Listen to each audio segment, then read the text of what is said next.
Google hosted this year's I/O keynote on May 10th, and they talked about quite a few different things. They introduced the new Pixel tablet, the Pixel Fold, as well as lots of talk about their new AI Bard. Now, I probably won't be getting much of that, especially the Pixel Fold, as much as I want it. But today, we decided to talk about the Pixel 7a.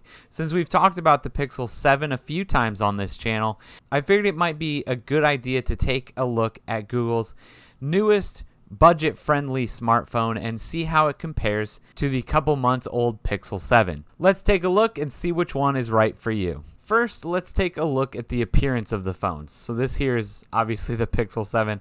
I don't have a Pixel 7a yet. The Pixel 7 and the 7a look very, very similar. They both include and feature that metal camera bar as well as the metal around the sides. The cutout for the cameras is exactly the same. There are some differences in color options though. Both of them come in the white snow color. The Pixel 7a now comes in the charcoal, coral, and sea colors, while the Pixel 7 comes in obsidian and lemongrass.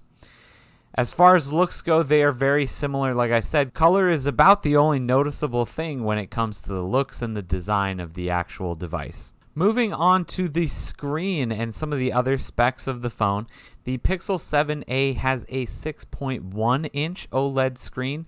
Same resolution, same 90 Hz refresh rate as the Pixel 7, the Pixel 7 being a 6.3-inch OLED. So the 7a is just a bit smaller. The big difference when it comes to the screen, though, I think, is that the Pixel 7 is using the Corning Gorilla Glass 3 for that front-facing glass, where the Pixel 7 uses the Gorilla Glass Victus. Now, that is one of those things that I really never would have thought too much about before.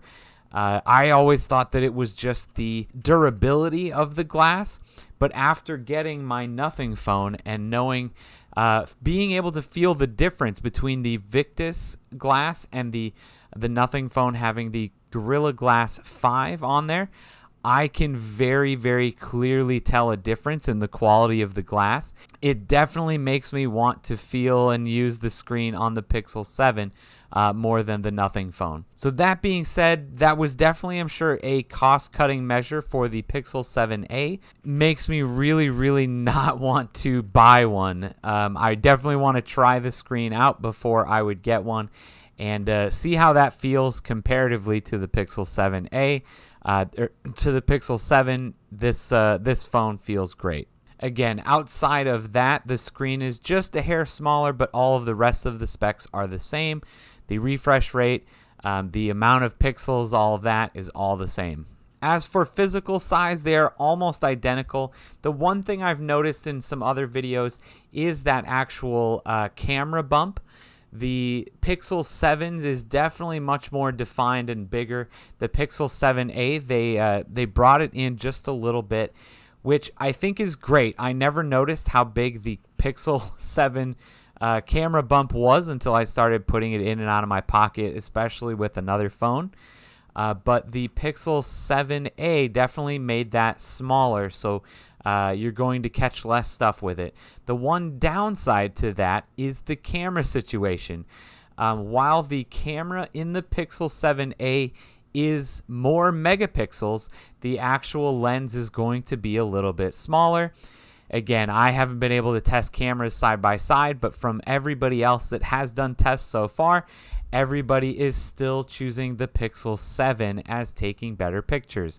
So again, Pixel 7, the numbers can be deceiving. The Pixel 7 has a 50 megapixel camera. The Pixel 7a has a 64 megapixel camera. But again, look at other videos, take a look at these comparisons, and you will pretty easily see that the Pixel 7 is still going to be the winner when it comes to taking pictures and videos alike.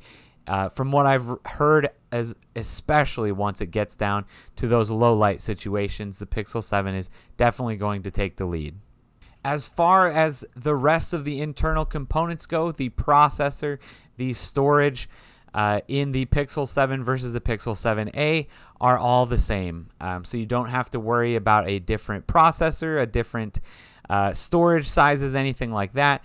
That's why I think a lot of people are jumping right onto the 7a and thinking that, heck, for $100 less, why wouldn't you be getting the Pixel 7a, the newer device with all the same specs? But it's going to be some of those things like the glass and like the camera, the small details that really make this one of those things that you have to think about. Is it worth that $100 difference to get the newer phone? The last thing I want to say about the differences between the Pixel 7 and the Pixel 7a is that I am definitely no stranger to buying used technology. I bought this Pixel 7 used. When you're buying it used, I was looking at eBay just this morning, and with the release of the 7a, you're going to see a lot more of the Pixel 7s hitting that used market. Just as well as these get older, you're going to see more and more of them hitting eBay as time goes on, and the prices are only going to be going down. I was looking between $375 to $400 for a used Pixel 7 that looked to be in really great condition. Again, mileage may vary when you're buying used. I buy a ton of used technology. This is one of those that if you want to buy a used Pixel 7 for, if you can find one for $350, $375, I don't know why you would be looking at a Pixel 7a unless you really, really, really wanted one of the exclusive colors.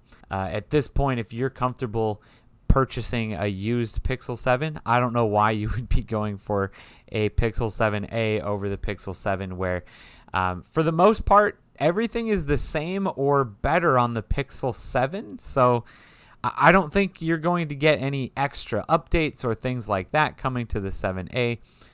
At this point, I still definitely like the Pixel 7 over the 7a at this point. So what do you think? Are you getting a Pixel 7a, or are you opting for the couple-month older Pixel 7? My choice is definitely the Pixel 7. I might be a little biased since I already have one, but let me know in the comments what you think, and I will let you know if I agree or not.